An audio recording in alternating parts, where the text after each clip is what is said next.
Une petite histoire de guerre, chapitre 4. Le concierge de notre école est allemand. Il s'appelle Hans. Arturo est un expert pour tout ce qui est allemand. Il dit que Hans a un fils dans la Luftwaffe. La Luftwaffe, c'est l'armée de l'air allemande. Il dit aussi que Hans a 2 filles chez les SS. Les SS, c'est une organisation du régime nazi, très violente. Moi, Arturo, je ne le croyais pas. Mais il est descendu au sous-sol et a trouvé une croix hitlérienne. Et puis un bout de drapeau allemand. La croix hitlérienne ne ressemble pas du tout à nos décorations à nous. Elle est en argent noirci. Elle pèse aussi lourd qu'une main. Arturo a dit qu'on la donne à tous ceux qui ont des fils ou des filles dans l'aviation allemande. Mais je ne le croyais toujours pas. Hans est grand et pas commode.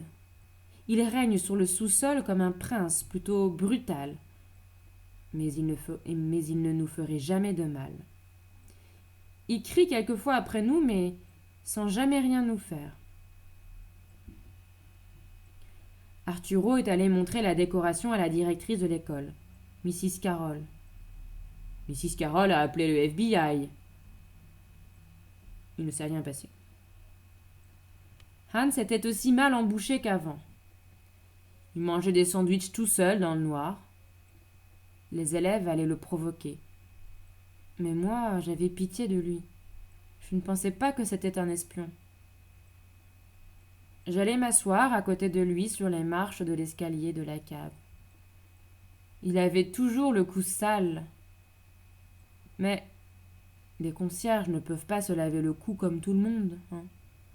Il me disait « Mr. Jack, pourquoi les gens aimaient dire des choses méchantes sur moi ?»« Parce que dire des choses méchantes donne aux gens le sentiment d'être important, » ai-je répondu. Il fumait sa pipe, puis disparaissait dans l'obscurité. 2 hommes à chapeau gris sont arrivés à l'école. Ils sont descendus dans le royaume de Hans et ils l'ont emmené. L'école s'est réjouie. Mrs. Carroll voulait décréter un jour de congé.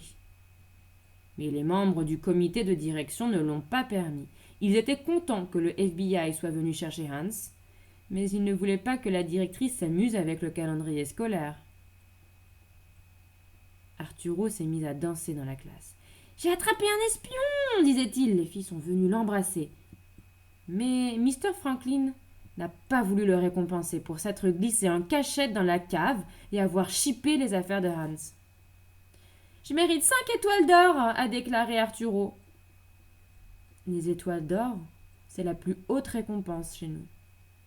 « Tu as ton arithmétique, » a dit Mr. Franklin. « Moi, j'ai la mienne. »« Mon père est membre du comité de direction. Je pourrais vous obliger à me les donner, ces étoiles. » Et je pourrais aussi te coller des devoirs supplémentaires tous les soirs de la semaine, a répondu Mr. Franklin. Vous n'êtes qu'un professeur, a dit Arturo, et mon père, il est au comité. Mais il n'a pas à s'occuper des devoirs, Mr. Fink. Et dans cette classe, je suis celui qui décide ce qui est inscrit au tableau. Je décide qui aura des étoiles, qu'elles soient d'or ou d'argent. Et toi, tu n'en auras pas. Mais Hans aurait pu m'assassiner, il est très gros. Hans ne t'a jamais touché, tu le sais très bien. Pourquoi défendez-vous un nazi a demandé Arturo.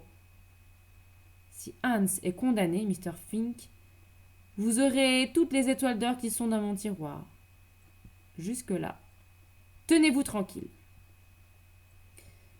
Mais il semblait bien qu'Arturo aurait ses étoiles. Hans a été mis dans un camp à Ellis Island. On aurait dit qu'il était sorti de notre vie. Arturo arborait un sourire d'avare et comptait mentalement ses étoiles.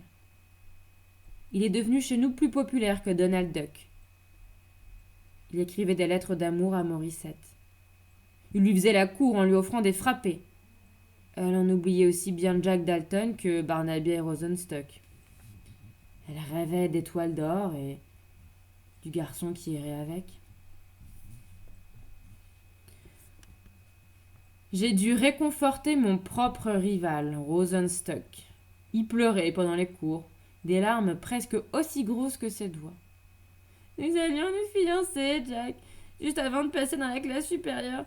Elle m'a laissé tomber. Elle préfère le gros Arturo. C'est une fille, et je dis, pas de cervelle. Mais il fallait que je réfléchisse à toutes sortes de choses. Arturo avait trouvé la décoration hitlérienne. Hans était dans un camp d'internement. Et moi, je n'étais même pas capable, moi, de dénicher des tickets de rationnement supplémentaires pour maman. J'ai eu le cafard pendant des semaines, me demandant si le général MacArthur ne retournerait jamais à Bataan. Le père d'Arturo est venu dans la classe. Il avait les ongles faits et les mains roses. Ses chaussures étaient en peau de crocodile. Un mouchoir rouge vif jaillissait d'une de ses poches. Il a raconté qu'il allait déjeuner avec le président Roosevelt. Il nous a parlé de stars de cinéma et nous a donné à chacun une petite carte avec la signature de Gary Cooper. Sur la mienne, il y avait « Pour Jack Dalton, fils d'un héros de la guerre, de la part du couple ». J'ai rapporté la carte à la maison. Maman a pleuré. Elle adore Gary Cooper. « Il est le sergent York, a-t-elle dit. Il est Bill, le sauvage. » Maman, ce sont seulement des rôles qu'il joue dans des films. Ah, fais attention à ce que tu dis, hein. Ne prononce jamais un mot désagréable à l'égard de Gary Cooper, ok? Bon, les femmes sont vraiment bizarres. Vous devez les épouser et tout le reste, mais elles tombent amoureuses de stars de cinéma et croient qu'avoir un autographe de Gary Cooper, c'est ce qu'il y a de plus épatant au monde.